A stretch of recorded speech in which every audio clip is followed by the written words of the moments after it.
නයින් skin products පාවිච්චි කරලා hair mask එකක් හදාගන්න විදිහ මම කියලා දෙන්නම් කියලා මම ඔයගලන්ට කලින් වීඩියෝ එකකදී කිව්වා. ඉතින් මම අද හිතුවා ඔයගලන්ට පෙන්වන්න කොහොමද නයින් ස්කින් ප්‍රොඩක්ට්ස් එකතු කරලා හෙයා මාස්ක් එකක් හදාගන්න කියලා පෙන්වන්න. ඉතින් ඒකට ඔයගලන්ට පුළුවන් අපේ 100%ක්ම නැචරල් බ්ලැක් හෙයා ඔයිල් එක පාවිච්චි කරන්න. ඒ වගේම අපේ ඇලෝ ජෙල් එක පාවිච්චි කරන්න පුළුවන්. මේ තියෙන අපේ ඇලෝ ජෙල් එක ඇතරම අපේ ඇලෝ ජෙල් එකත් 100%ක් ස්වභාවිකව තමයි ඇලෝවෙරා වලින් නිෂ්පාදනය කරලා තියෙන්නේ. ඉතින් ඔයගලන්ට පුළුවන් හෙයා ඔයිල් එක ඇලෝ ජෙල් එකයි ඒ වගේම මුරුංගා කොළ කියන්නේ විටමින් වර්ග ගොඩාක් අඩංගු වෙලා තියෙන ස්වභාවික ගස් වර්ගයක් කියලා අපි මේ වෙනකොට දන්නවා. ඉතින් ඇත්තටම ඒකේ තියෙන මේ පෝෂණය අපේ ශරීරයට වගේම අපේ හෙයා එකටත් ගොඩක් හොඳයි කියන එක මේ වෙනකොට හොයාගෙන තියෙනවා. ඉතින් මම දැන් මේ ටික පාවිච්චි කරලා කොහොමද හෙයා මාස්ක් එක හදාගන්නේ කියලා ඕගලන්ට පෙන්නන්න. මුරුංගා කොළ, ඇලෝ ජෙල් එක, ඒ වගේම හෙයා ඔයිල් එක තුනම හොඳට බ්ලෙන්ඩ් එකකට දාලා මික්ස් කරලා මේ පැක් එක හදාගන්න පුළුවන්.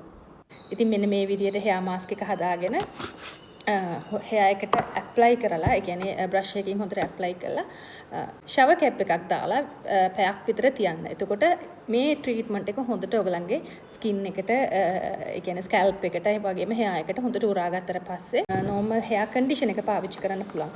මේ තියෙන අපේ නෝමල් හෙයා ෂැම්පූ එකයි කන්ඩිෂන් එක. ඇත්තම නම් මේ දෙක පොඩි බබාලට උනත් පාවිච්චි මේ වෙනකොට මගේ ෆැමිලි එකේ ගොඩාක් පොඩි බබාලාට මම මේක ලබා දීලා තියෙනවා.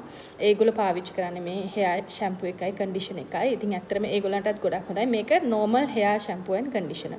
ඉතින් ඕගොල්ලන්ට තියෙන normal hair එකක් නම් damage වෙලා නැත්නම් ඕගොල්ලන්ට පුළුවන් අපේ shampoo conditioner පාවිච්චි කරන්න normal hair. ඒ වගේම ඕගොල්ලන්ට තියෙන මේ මගේ hair එක වගේ color කරලා එක ප්‍රශ්න තියෙන hair එකක් නම් ඕගොල්ලන්ට පුළුවන් අපේ dry and damage shampoo and conditioner පාවිච්චි කරන්න. ඇත්තටම මේ අපේ products වල, කියන්නේ shampoo conditioner වල කිසිම විදියකින් hair එකටවත් හැමටවත් අහිතකර දේවල් අඩංගු වෙලා නැහැ. ස්පෙෂලිම සල්ෆේට් අඩංගු වෙලා නැහැ. ඒක නිසා බය නැතුව ඔයගලගේ hair එකට පාවිච්චි කරන්න පුළුවන්. ඉතින් මේ තියෙන මේ shampoo conditioner ටික. ඉතින් මේ ටික පාවිච්චි කරලා හොඳට ඔයගලගේ hair එක wash කරගන්න පුළුවන්. wash කරගෙන සතියකට එකපාරක්වත් මේ treatment එක කරන්න පුළුවන්. ඔයගලගේ hair එක ලස්සනට තික්ව ඝනව හදාගන්න පුළුවන්. ඉතින් මේ විදිහට තමයි ගොඩක් අය දැනුවත් කරන්නේ. ඔයගේ hair එක ස්කැල්ප් එක dandruff නැතුව, ඒ වගේම grey hair එන්නේ නැතුව, ඒ වගේම කොණ්ඩේ ගැලවිලා යන්නේ නැතුව, වගේම කොණ්ඩේ තික්ව හදාගන්න මෙන්න මේ ක්‍රමය අනිවාර්යෙන් ඔයගලට පාවිච්චි කරන්න පුළුවන්. ඉතින් ඔයගලන්ට අපේ 9 skin products ලබා ගන්න ඕන නම් WhatsApp message එකක් දාන්න. එතකොට ඔයගලන්ට පුළුවන් ඔයගලගේ ගෙදරටම මේ products හැම එකක්ම ගෙන ගන්න.